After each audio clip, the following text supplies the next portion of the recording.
নমস্কাৰ বন্ধুসকল, brothers speaker and cultivation চেনেলটোলৈ আপোনালোক সকলোকে স্বাগতম জনাইছোঁ। বন্ধুসকল, মই ভিডিঅ'বিলাক সদায় তেওঁলোকৰ বাবে বনাওঁ যিসকলে নতুনকৈ গাহৰি পালন কৰিম বুলি ভাবি আছে বা কিছুমানে দুই এটা লৈ পেলাই আৰম্ভ কৰিছে আৰু তেওঁলোকৰ ভৱিষ্যত গাহৰি পালন কৰি পেলাই জীৱন নিৰ্বাহ কৰাৰ ইচ্ছা আছে। তেওঁলোকে যাতে গাহৰি পালনৰ আৰম্ভণিতে কোনো ধৰণৰ সমস্যা নহয় বা সমস্যা আহিলেও যাতে তেওঁলোকে সেই সমস্যাবোৰ সমাধান কৰিব পাৰে, সেয়েহে মই 2-2.5 বছৰত যিমানখিনি অভিজ্ঞতা লাভ কৰিছোঁ সেইখিনি মই তেওঁলোকৰ লগত সদায় শ্বেয়াৰ কৰিবলৈ ইচ্ছা প্ৰকাশ কৰি আহিছোঁ।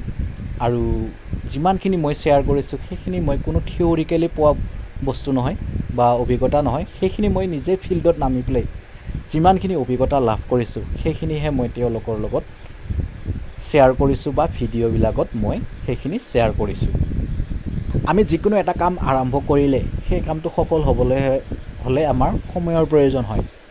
আজি আৰম্ভ কৰিছোঁ কাইলৈ ছাকচেছ হ'ম, তেনেকুৱা এটা ভুল ধাৰণা যদি মনত লৈ পেলাই আমি যিকোনো কাম আৰম্ভ কৰোঁ তেতিয়াহ'লে সেই কামত আমি কেতিয়াও সফল হ'ব নোৱাৰিম।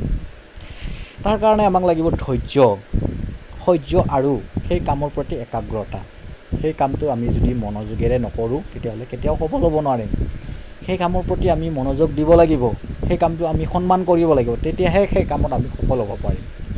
আমি যদি কম বাজেটত ব্ৰিডিং পাৰপাছত গাহৰি পালন কৰিব বিচাৰোঁ তেতিয়াহ'লে কেতিয়াও আমি ডিউৰক পোৱালি লৈ পেলাই আৰম্ভ কৰিব নালাগে। ডিউৰক পোৱালি এটাৰ দাম আপোনালোকে হয়তো গম পায়। এটা পোৱালিৰ দাম বৰ্তমান অসমত 15,000 টকা। তো যদি আপুনি 50,000 টকা লৈ পেলাই গাহৰি পালন কৰিব বিচাৰে তেতিয়াহ'লে 2টা বা 3টা পোৱালি ল'ব লাগিব। আপুনি 2জনী মাইকী গাহৰি লৈ পেলাই বা দুজনী মাইকী পোৱালি এটা মতা লৈ পেলাই যদি আৰম্ভ কৰে তেতিয়াহ'লে কমচে কম আপোনাক 40-50,000 টকা পোৱালিতে লাগিব। তো 50,000 বাজেট লৈ পেলাই কেনেকৈ আপুনি 3টা গাহৰি লৈ পেলাই আৰম্ভ কৰিব? 3টা গাহৰিতে আপোনাৰ 50,000 খতম। দানা পানীৰ কথা আছেই, গঁৰালৰ কথা আছেই। তো 50,000 টকা যদি আপুনি বাজেট কৰি পেলাই গাহৰি পালন কৰিব বিচাৰে তেতিয়াহ'লে ইয়ৰ্কশ্বায়াৰে লওক বা হেম্পশ্বায়াৰে লওক বা ঘুংগুৰুৱে লওক। 5,000 টকাত আপোনালোকে ভাল কোৱালিটিৰ পোৱালি পাব। যদি 50,000 হয় 5টা পোৱালি আপোনাৰ 25,000 টকা। 10-15,000 টকা যদি গঁৰালত ধৰি লয় তথাপিও আপুনি দানা পানীৰ কাৰণে 20-25,000 টকা ধুনীয়াকৈ ৰাখিব পাৰিব। আৰু সেইখিনি আপোনালোকে দানা কিনি পেলাই ধুনীয়াকৈ ফাৰ্মখন চলাই নিব পাৰিব। আৰু যেতিয়া পোৱালি হ'ব, পোৱালি হওঁতে আপোনাৰ পোৱালিবিলাক বিক্ৰী কৰোঁতে কোনো ধৰণৰ সমস্যা নাপাব। কিন্তু ডিউৰক পোৱালি যদি আপুনি 3টা লয় 45,000 টকা তাতে গ'ল, প্ৰতিপালন কৰোঁতে পইচা আৰু এক্সট্ৰাকৈ লাগিল। তো 50,000 টকাত আপোনালোকে 3টা পোৱালিয়ে প্ৰতিপালন কৰিব নোৱাৰিব। 3টা পোৱালি যদি আপোনালোকে ডিউৰক কিনে, সেই ডিউৰক পোৱালিক প্ৰতিপালন কৰোঁতে আপোনাৰ কমচে কম 1 লাখ টকাৰ প্ৰয়োজন হ'ব।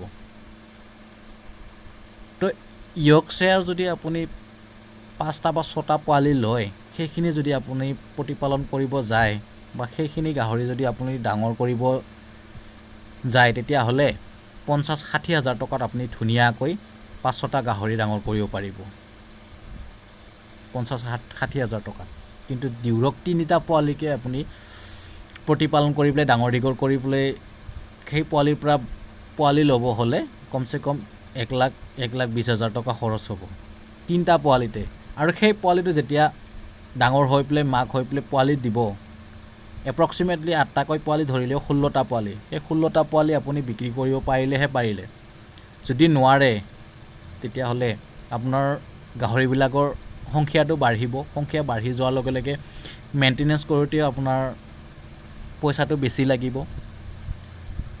যদি আপুনি পোৱালিয়ে বিক্ৰী কৰিব নোৱাৰে আৰু সেই পোৱালিটো সহজতে গাঁও অঞ্চলত বিক্ৰী কৰিব নোৱাৰিব, এতিয়া ফাৰ্মে গৈ আছে। সেইকাৰণে আমাৰ অসমৰ ফাৰ্মাৰবিলাকে ধুনীয়াকৈ পোৱালিবিলাক বিক্ৰী কৰিব পৰা হৈ আছে।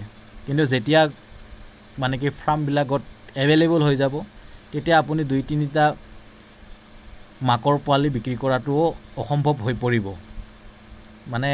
এতিয়া ইয়ৰ্কশ্বায়াৰে হওক, হেম্পশ্বায়াৰে হওক বা ঘুংগুৰুৱে হওক, গাঁৱলীয়া অঞ্চলত দুই এটা পোহা মানুহবিলাকো লৈ গুচি যায়।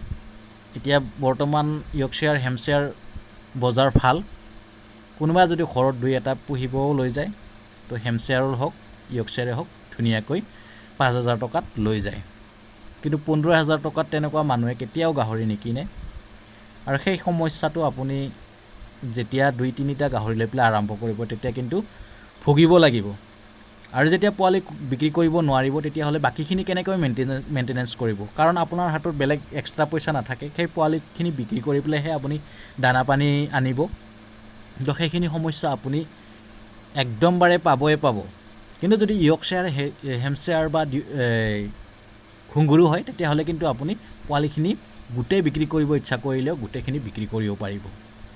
কিন্তু আপোনাৰ ডিউৰকত গোটেইখিনি আপুনি হয়তো বিক্ৰী কৰিব নোৱাৰিব পাৰে। কোনে কিনিব আপোনাৰ? আপুনি তেতিয়া কমতে দিব লাগিব। আপুনি নিজে পোৱালি 15,000 টকাত আনি পেলাই আপুনি যদি 10,000 টকাত বিক্ৰী কৰিবলগীয়া হয় তেতিয়াহ'লে আপোনাৰ লছ হৈ যাব। কাৰণ পোৱালিতে আপোনাৰ 45,000 গৈছে, 45,000টো উঠাবলৈ আপোনাৰ বহুত সময় লাগিব আৰু মেইনটেনেঞ্চ কৰোঁতে বহুত খৰচ হৈ যাব। আৰু দানাটো ভাল কোৱালিটিৰ দানা দিব লাগিব, তেতিয়াহে গ্ৰ'থবিলাক ঠিকে থাকিব। নহ'লে আপোনাৰ পলিঅ' বেমাৰ হোৱাৰ দৰে গাহৰিবিলাকৰ ভৰিবিলাক সৰু সৰু হৈ যাব, গ্ৰ'থ নল'ব ঠিকমতে। আৰু তেতিয়া বেমাৰবোৰ ছালৰ বেমাৰ, কিহৰ বেমাৰে বিভিন্ন ধৰণৰ বেমাৰে দেখা দিয়ে দানাৰ কোৱালিটি ভাল নহ'লে। তো সেইকাৰণে কৈছোঁ আপোনালোকে প্ৰথমতে ইয়ৰ্কশ্বায়াৰ হেম্পশ্বায়াৰৰ পৰা আৰম্ভণি কৰক, এক্সপিৰিয়েঞ্চখিনি লওক, অভিজ্ঞতাখিনি লাভ কৰিলে আপোনালোকে দামী পোৱালি 15,000 নহয় 20,000 25,000 পোৱালি এটা লৈ আনি পেলাই বা পোৱালি 3টা আনি পেলাই ধুনীয়াকৈ প্ৰতিপালন কৰিব পাৰিব। কিবা কাৰণত যদি আপোনাৰ পোৱালিটো প্ৰথম অৱস্থাতে মৰিলে, যদি 50,000 টকাও বাজেট লৈ পেলাই আপুনি 2টা গাহৰি লৈ পেলাই আৰম্ভ কৰে, তাৰে যদি এটা মৰি যায় তেতিয়াহ'লে 15,000 টকা আপোনাৰ গুচি যাব। তো সেইখিনি আপোনালোকে ভালদৰে চালি জাৰি চাব। কিন্তু এটা পোৱালি 5,000ত আপোনালোকে ইয়ৰ্কশ্বায়াৰ কিনি পেলাই এটা মৰি গ'লে আপোনাৰ 4-5টা ধুনীয়াকৈ থাকিব। 50,000তে কৈছোঁ দেই আপোনাক। যদি 1 লাখ টকা হয় তেতিয়াহ'লে আপোনালোকে 10টা গাহৰিয়ে ধুনীয়াকৈ আপোনালোকে প্ৰতিপালন কৰিব পাৰিব, 1 লাখ টকা যদি বাজেট হয়। কিন্তু আপুনি ডিউৰকত 1 লাখ টকা হ'লেও 3-4টাহে ল'ব পাৰিব। 10টা পোৱালি ল'ব লাগিলে আপোনাৰ 2-2.5 লাখ টকা লাগিব।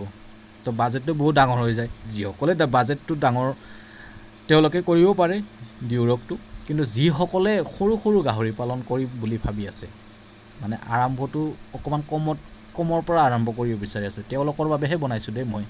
যাৰ পইচা আছে তেওঁতো ডিউৰক কি আৰু ভাল ভাল জাতৰ পোৱালি আনি পেলাই ফাৰ্ম আৰম্ভ কৰিব পাৰে, দাম বেছিত আমাৰ অসমত বিক্ৰী কৰিব পাৰে। কিন্তু যিসকলে 50-60 হাজাৰৰ ভিতৰত বাজেট লৈ পেলাই আৰম্ভ কৰিব বিচাৰিছে তেওঁলোকৰ বাবেহে মই ভিডিঅ'টো কৰিছোঁ। তো আপোনালোকে ইয়ৰ্কশ্বায়াৰ হেম্পশ্বায়াৰ বা ঘুংগুৰু লৈ পেলাই আৰম্ভ কৰক। এতিয়া বৰ্তমান পোৱালিৰ ডিমাণ্ডো বহুত ভাল, আৰু 5,000 টকাত যদি আপোনালোকে পোৱালি এটা বিক্ৰী কৰে তাৰ পৰা কমচে কম 2-2.5 হাজাৰ টকা প্ৰফিট কৰিব পাৰে এটা পোৱালিৰ পৰা। তো সেই হিচাপত 9টা-10টা পোৱালি আপোনালোকৰ ধুনীয়াকৈ হয়। তো সেই হিচাপতে আপোনালোকে এটা বাজেট কৰি পেলাই আপোনালোকে ফাৰ্মখন চলাই নিব পাৰিব, আৰু পোৱালি বিক্ৰী কৰোঁতে আপোনালোকৰ কোনো ধৰণৰ সমস্যা দেখা নিদিব। কিন্তু ডিউৰকত আপোনালোকে পোৱালি বিক্ৰী কৰিবলৈ অকণমান হ'লেও সমস্যা পাব, আৰু দানা পানী যোগাৰ কৰোঁতে অকণমান অসুবিধা হ'ব পাৰে। তো সেইকাৰণে কৈছোঁ আপোনালোকে প্ৰথমতে সৰু সুৰা গাহৰিবিলাকৰ লগত আৰম্ভ কৰক। তেনেকৈ কৰিলে আপোনালোকে এক্সপিৰিয়েঞ্চখিনি লাভ কৰিব, আৰু তেতিয়া 15,000-20,000 টকাৰ গাহৰি এটা আনি পেলাই ধুনীয়াকৈ প্ৰতিপালন কৰিব পাৰিব। তো বন্ধুসকল, এইখিনি আছিল আজিৰ ভিডিঅ'টো।